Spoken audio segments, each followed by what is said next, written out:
présenter une étude qu'on est en train de publier sur l'évolution calendaire de l'échec virologique chez les patients infectés par le VIH traités. À partir de la cohorte NMS 2004, c'est la base hospitalière française de prise en charge du VIH entre 1997 et 2009. Donc pour les plus jeunes, en fait, ça c'est l'historique thérapeutique du VIH.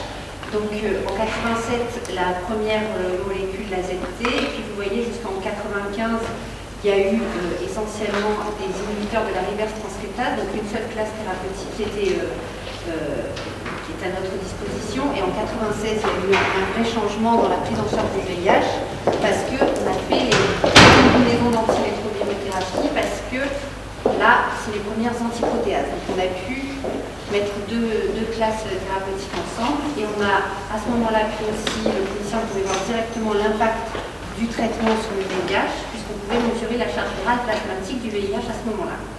Et donc vous voyez, au cours de toutes ces années, il y a eu des molécules combo, c'est-à-dire il y a plusieurs molécules dans un seul comprimé.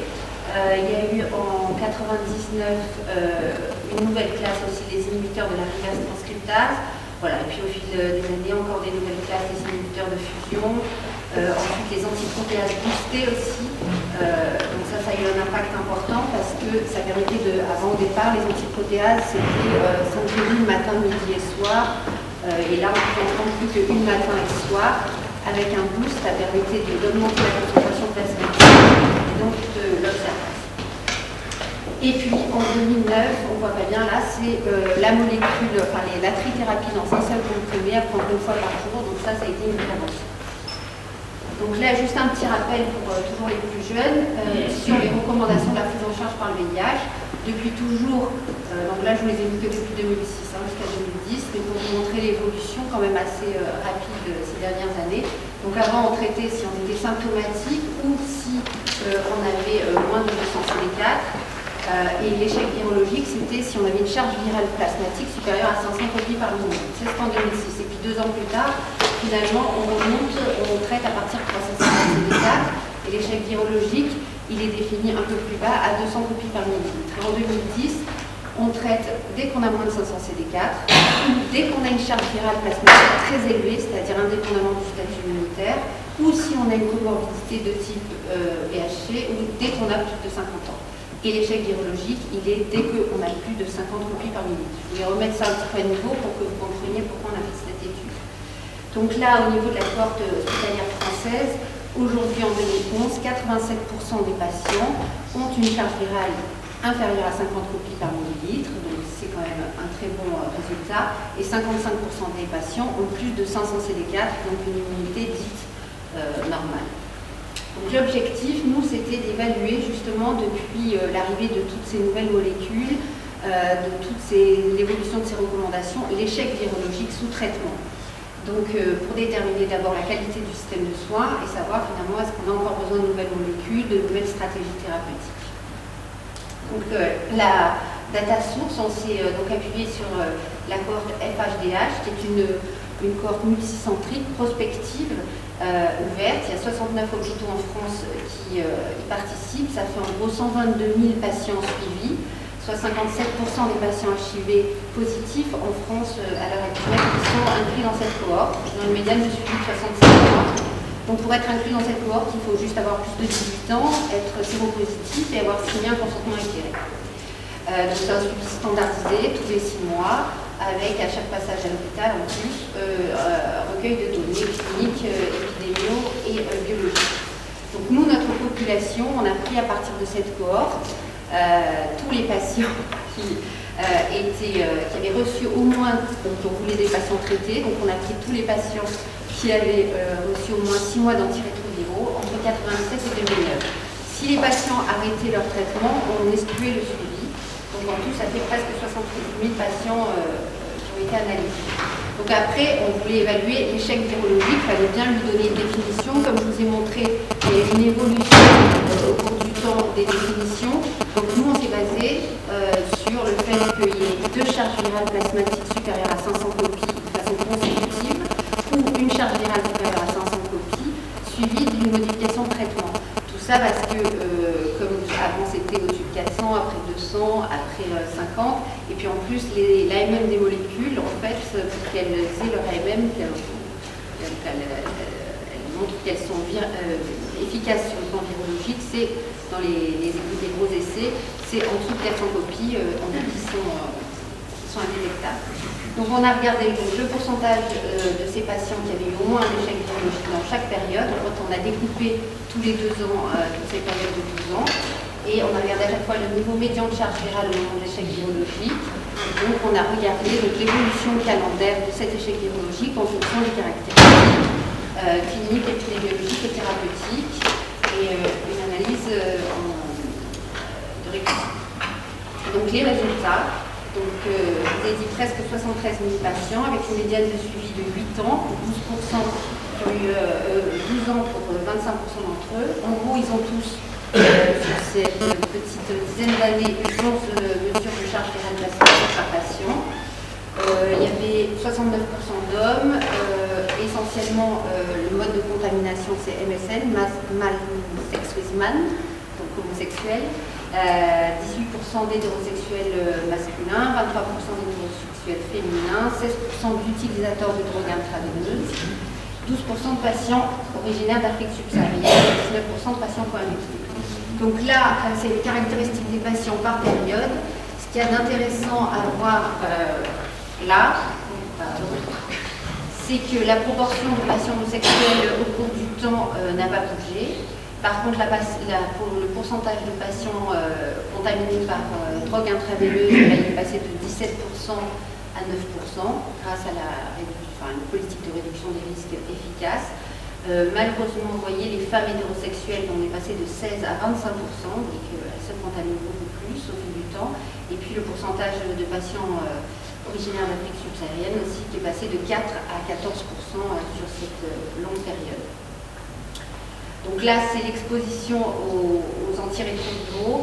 Rapidement, forcément, en 97, il n'y avait que les inhibiteurs de la protéase qui étaient arrivés. Donc ils étaient tous sous inhibiteurs de protéase. Et puis vous voyez, en fonction un petit peu des modes, parce que c'est un petit peu ça, voilà, au départ, beaucoup d'antiprotéases. Et puis les non-nus, donc c'est les NMRTI, qui arrivent sur le marché, qui sont efficaces, qui sont mieux tolérés, il y a moins de comprimés. Donc petit à petit, il y a un équilibre, mais en France, on est quand même très prescripteur d'antiprotéases en première intention.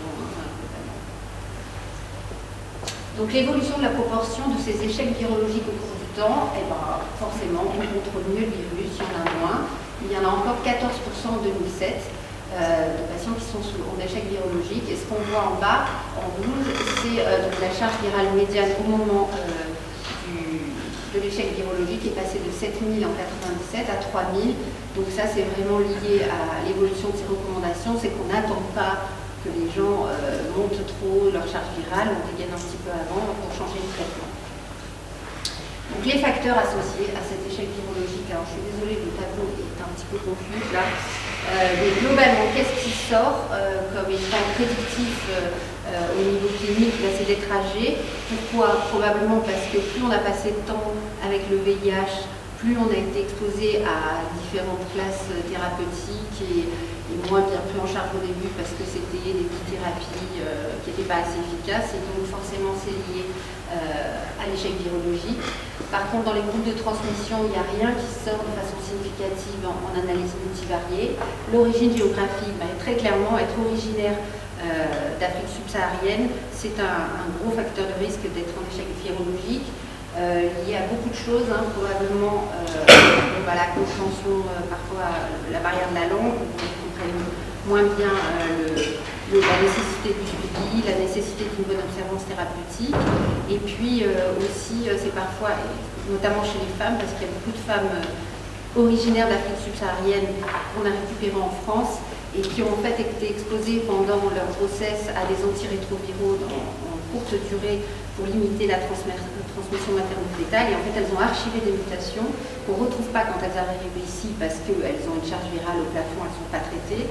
Et ces mutations sont archivées et quand on les met sous la nuque, finalement, elles sont en échec biologique bien souvent. Le fait d'être co-infecté, c'est aussi très lié au fait de faire un échec virologique et pas le stade SIDA. Donc l'effet calendaire sur le risque d'échec virologique, vous voyez jusqu'en 2000 finalement il y a eu l'arrivée des premières antiprotéases et puis ça n'a pas vraiment bougé, il y avait autant d'échecs virologiques et la vraie décroissance elle s'est faite à l'arrivée probablement des antiprotéases boostées, donc moins de comprimés, mieux tolérés, moins d'effets secondaires et donc une meilleure observance. Et puis après avec l'arrivée des combos, c'est-à-dire plusieurs molécules dans un seul comprimé, une meilleure observance aussi. Voilà, ça. L'immunodépression est facteur de risque virologique. Là aussi, avoir moins de 200 CD4, c'est très clairement associé à faire un échec virologique tout au cours de cette étude. Il y a d'une part, quand on est très immunodéprimé, on fait des infections opportunistes, on a d'autres médicaments, donc il y a des interactions médicamenteuses, mais il y a aussi la tolérance des traitements. Il y a d'autres études qui l'ont prouvé, les antiprotéases à moins de 204, il y a plus de diarrhée, il y a plus de vomissement, donc une moins bonne observance. Et enfin, donc, en fonction de la combinaison d'antirétroviraux qui est donnée, qu'est-ce qui sort ce qui paraît protecteur ici dans cette étude, c'est les combinaisons associant deux inhibiteurs de la reverse transcriptase avec un non-nuc. Là, clairement, ça protège de l'échec virologique dans cette étude. Par contre, les antiprotéases de dernière génération, je ne trouve plus ma petite truc, enfin juste avant, là, de NNATI plus les IP boostés, elles sortent moins. Probablement parce qu'elles ont été données plus tôt et donc à des personnes en moins bon état qui déjà avaient archivé beaucoup de mutations. Et puis aussi, la tolérance, c'est moins bien toléré. Voilà, donc il y a une diminution des échecs virologiques liés donc aux nouvelles molécules, à la galénie qui est meilleure, les combos, la pharmacocinétique qui est mieux comprise, la barrière génétique des molécules qui est meilleure. Donc ça veut dire que même si les gens sautent une ou deux prises, il y a une telle barrière génétique que ça ne va pas créer de résistance et donc pas d'échec virologique. Le GSS aussi, c'est-à-dire qu'avant on attendait un peu trop longtemps pour des gens qui étaient en échec virologique pour leur mettre un autre traitement et du coup ils avaient grillé entre guillemets, c'est-à-dire ils avaient fait des mutations sur toutes les classes thérapeutiques qu'ils avaient. Donc aujourd'hui on change plus rapidement de traitement dès qu'il y a une classe pour avoir toujours deux molécules actives en même temps. Et puis voilà, donc grâce aux limites de quantification qui ont diminué au cours du temps, on laisse moins les gens répliquer avec des grosses charges virales. Une amélioration de la prise en charge globalement, avec en France l'accès, c'est une prise en charge à 100%, donc les gens ne payent rien, ils peuvent venir autant de fois qu'ils veulent à l'hôpital, ils ont des médicaments gratuits. L'éducation thérapeutique aussi qui est très importante dans ces maladies chroniques où ils doivent prendre des traitements pour toute leur vie, c'est très très important. Voilà. Et puis très clairement, les molécules, les bithérapies avec juste des inhibiteurs de la reverse transcriptase, c'est à proscrire complètement. Il y a encore trop de gens en France qui en ont, malheureusement, alors que ce n'est pas du tout recommandé. Voilà, et puis c'est des cas trop graves. Voilà. Merci.